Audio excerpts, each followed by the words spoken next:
최근에 그 세계 축구 팬들에게 최고의 관심사 하나가 있었습니다.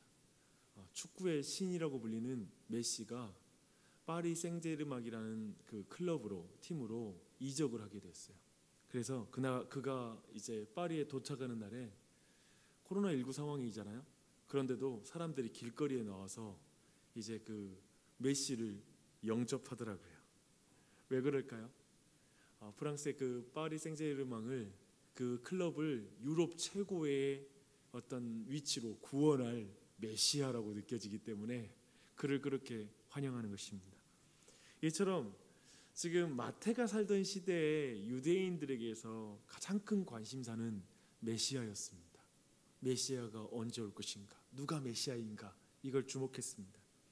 그래서 가능성이 있는 어떤 뛰어난 사람이 나타나면 저가 메시아인가? 라는 이런 질문을 했습니다.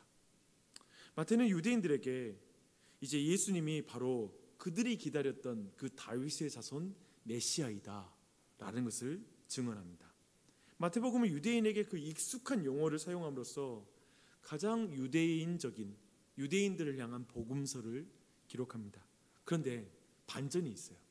어제 우리가 족보에서 본 것처럼 다윗 왕의 명성에 도움이 되지 않는 비윤리적인 다말, 부정한 라합, 그리고 소망이 없는 룻, 햇사람 우리아의 아내 밧세바를 등장시킵니다. 특별히 밧세바는 다윗 왕의 명성에 흠을 기억나게 하는 그런 부정한 여인이라기보다는 어떤 그런 기억을 떠올리게 만드는 다윗의 실패를 기억나게 만드는 그런 여인입니다. 그래서 굉장히 어떤 의미에서 반유대적인 내용을 다루고 있습니다. 2장에 봐도 그게 나와요. 예수님의 탄생을 기뻐하면서 영접하는 사람은 유대인들이 아니라 동방에서 온 점성술사들입니다. 그래서 마태복음 내내 이런 내용, 반유대적인 내용, 즉 유대의 지도자들에 대한 지적들이 굉장히 많이 나옵니다. 또 이런 의미에서 마태는 예수님을 유대인의 왕으로 소개하기는 시작하지만 결국 모든 민족의 왕이라는 것을 시종 강조하여 보여주고 있는 선교적인 그런 복음서입니다. 그리고 마태는 예수님을 왕으로 모신 하나님 나라의 백성으로서 어떻게 살아야 하는지를 이제 5장부터 내일 말씀 가운데 여러분 살펴보게 될 것입니다. 여러분 생각해 보십시오. 우리를 포함해서 유대인들이 예수님이 기다려온 왕이다, 메시아이다, 구원자이다라는 것을 인정하고 그 백성으로서의 합당한 삶을 살기 위해 그 사이에 필요한 게 뭘까요? 3장 1절에서 세례 요한이 이렇게 말하고 있습니다. 회개하라, 천국이 가까이 왔느니라. 회개해야 됩니다. 이 말을 이렇게 바꿀 수가 있습니다. 메시아가 오셨다, 참된 왕이 하셨다, 그분을 영접해라. 내 스스로가 너의 왕자에서 내려와서 그 자리에 예수님을 영접해라. 이게 바로 회개하라, 천국이 가까이 왔다라는 말씀입니다. 지금 이 말씀을 전하는 세례 요한은 유대인들에게 매우 매력적인 배경을 가진 그런 사람이었습니다. 그는 제사장 가문에 속한 그런 사람이었습니다.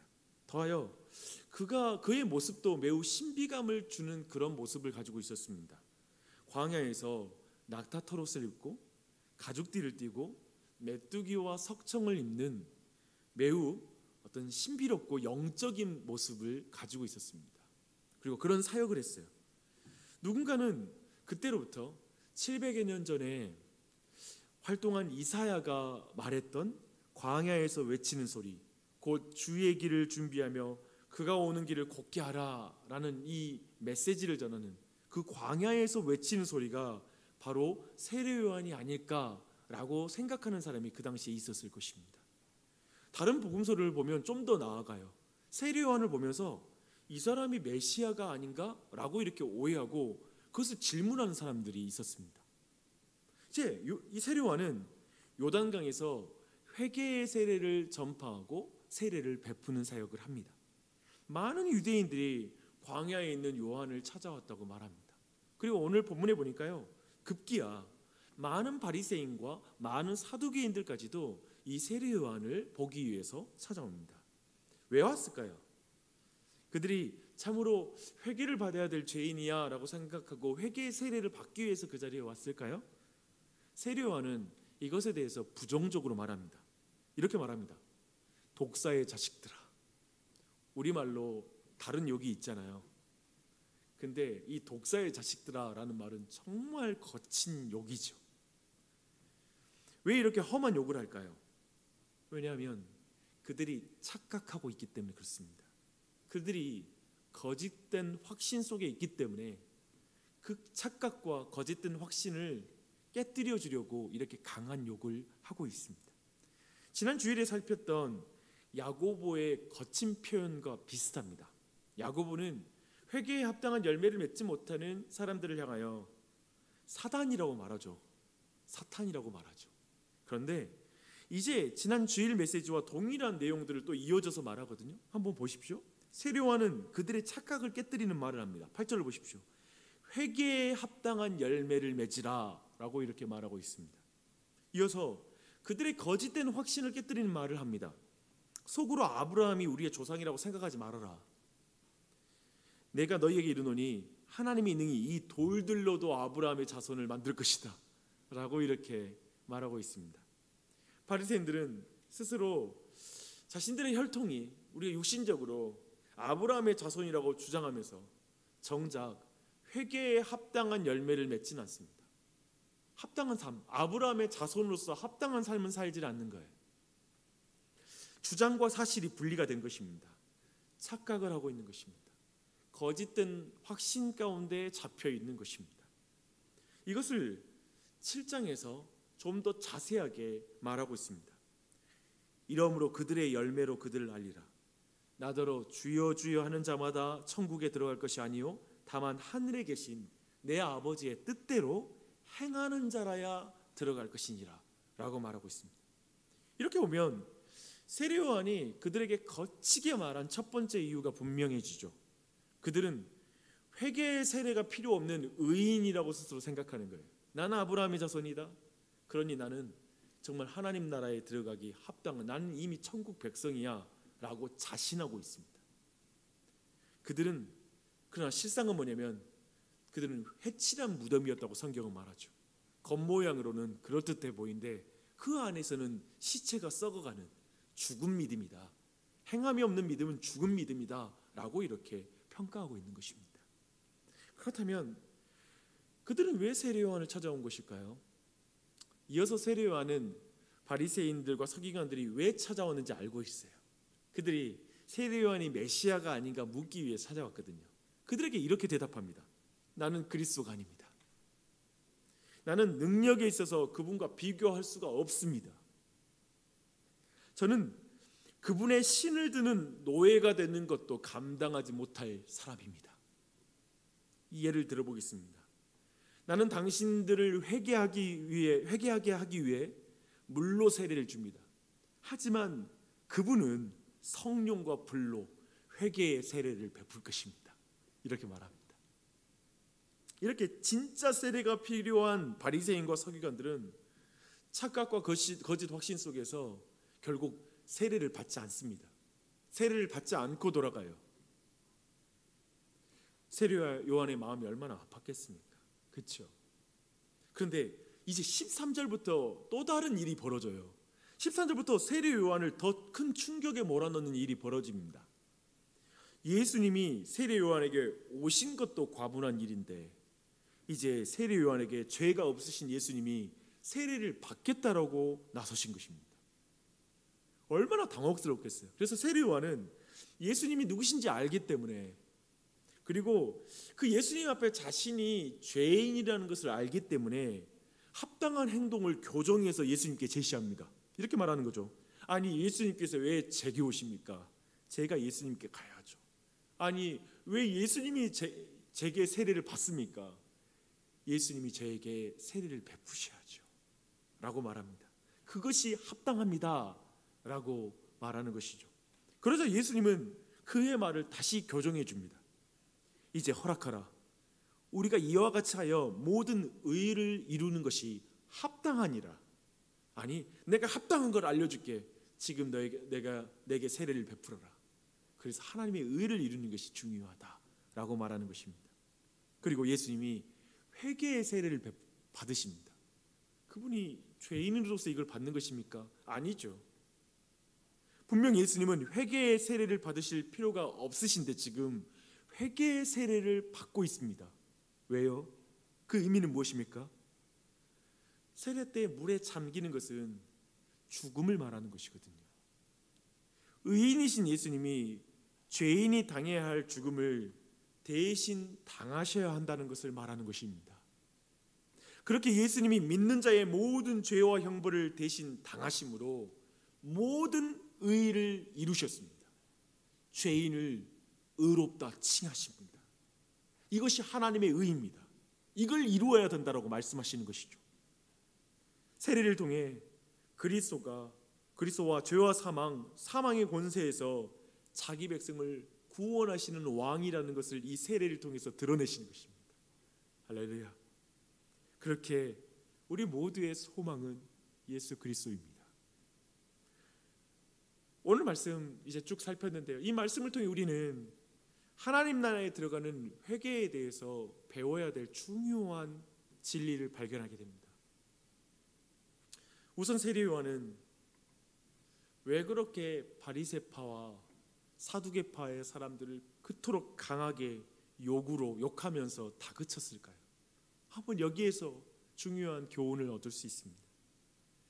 사실 이 바리새파 사람들은 아브라함의 자손으로서 전통과 그리고 유전을 중요시하면서 부정한 것을 멀리하고 또 금식과 기도에 열심히 있었던 그런 보수파 유대인들이었습니다.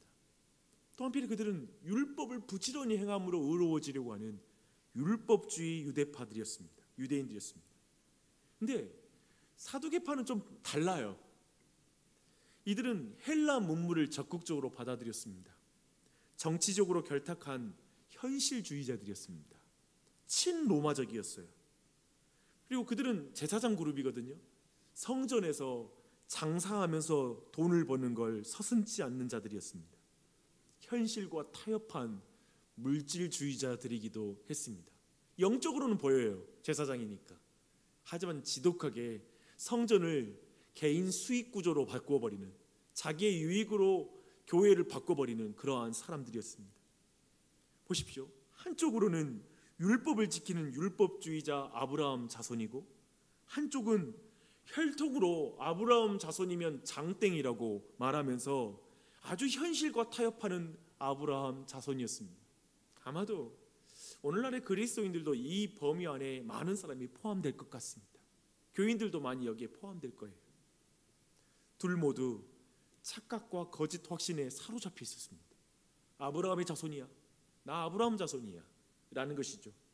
세례 요한은 그들이 교만과 자기 의의를 꺾지 않으면 회개가 있을 수 없다라는 걸 가르쳐주고 있습니다. 이것이 중요해요. 교만과 자기 의의를 꺾지 않으면 예수 그리스도를 만날 수 없는 거예요. 그래서 그들이 스스로 죄인임을 인정할 수가 없고, 그래서 회개의 세례가 필요하지 않은 자로 남아버리는 것이죠. 그래서 강하게 욕하는 거예요. 그들을 그 교만과 의를 꺾기 위해서 독사의 자식들아 라고 말하는 것입니다. 주 안에 사랑하는 여러분, 우리의 착각과 거짓된 확신은 우리의 교만과 자기 의라고 말할 수가 있습니다. 그것이 깨져야 돼요. 그것이 깨져야 돼요. 주변의 많은 이들을 한번 보십시오. 교만과 자기 의로 착각과 거짓된 확신 속에 살아가는 사람들이 얼마나 많이 있습니까? 여러분, 그들을 위해서 기도해야 됩니다. 착각과 거짓 확신에서 깨어지도록 이걸 간구하는 여러분이 됐으면 좋겠습니다. 옛날에 지금은 없는데요, 아이들 과자를 이렇게 열면 각도를 틀면 서로 다른 그림이 보이는 그런 스티커가 들어있었습니다. 저는 그 스티커 모으려고 과자 사 먹었던 기억이 나요. 그것처럼 하나님의 은혜로 우리의 교만과 자기의가 깨어지면 내가 진노를 피할 수 없는 죄인이라는 게 딱 보입니다. 그리고 동시에 그 각도에서만 진노를 피할 수 없는 나를 위해서 십자가에 달린 예수 그리스도가 보입니다. 다시 한번 생각해 보십시오. 교만과 의의가 꺾여야 죄인인 내가 진짜 보이고요, 그 각도에서만 그 죄인을 위해서 죽으신 십자가에 달린 예수 그리스도가 보입니다. 예수님 위에 있잖아요. 우리의 각도가 예수님 위에 있고 교만과 자기 확신 가운데 차 있잖아요. 자기 의의 가운데 있으면 예수 그리스도는 절대 보일 수가 없습니다. 그 각도에서는 보이는 분이 아니에요.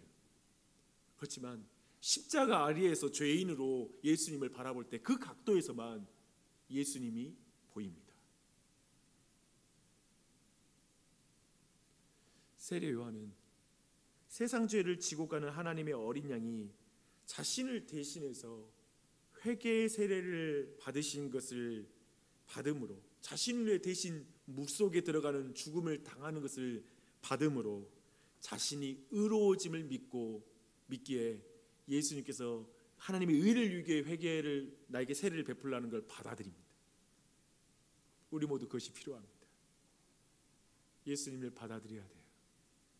날 위해 대신 세례를 받으신, 대신 물속에 들어가신, 죽음 가운데 들어가신 그 예수 그리스도를 받아들여야 됩니다. 저는 이 아침에 그래서 여러분과 함께 이 기도를 드리고 싶어요. 같이 이런 기도를 함께 드렸으면 좋겠어요. 주님, 나와 우리 가족과 친척, 친구와 동료, 이웃의 모든 교만과 자기 의의를 깨뜨려 주시옵소서. 그래서 그 겸손한 자리에서 회개의 세례가 필요한 죄인인 것을 인정하게 하여 주시옵소서. 그런 자신을 보게 해 주시옵소서. 그리고 동시에 그들 모두가 의로우신 예수님이 죄인인 자신을 위해 십자가에 달린 것을 보게 해 주시옵소서. 그 십자가가 자기 의인 것을 믿게 해 주시옵소서. 예수님의 보혈로 자신의 모든 죄가 깨끗이 씻겨나가는 것을 보게 하여 주시옵소서. 그래서 이제는 예수님의 말씀에 수종드는 노예가 되게 해주시옵소서. 종이 되게 해주시옵소서. 세례 요한처럼 예수님 신들매 푸는 것도 감당 못하는 사람이라고 고백하며 살게 해주시옵소서. 세례 요한의 영을 부어주시옵소서. 하나님의 사랑을 알아 행함과 진실함으로 이웃을 사랑하는 하나님의 백성 되게 해 주시옵소서. 말로만이 아니라 행함과 진실함으로 하나님 말씀을 지키며 형제를 사랑하는 신자 되게 해 주시옵소서. 이렇게 기도하는 이 아침이 됐으면 좋겠습니다. 아멘. 기도하시겠습니다.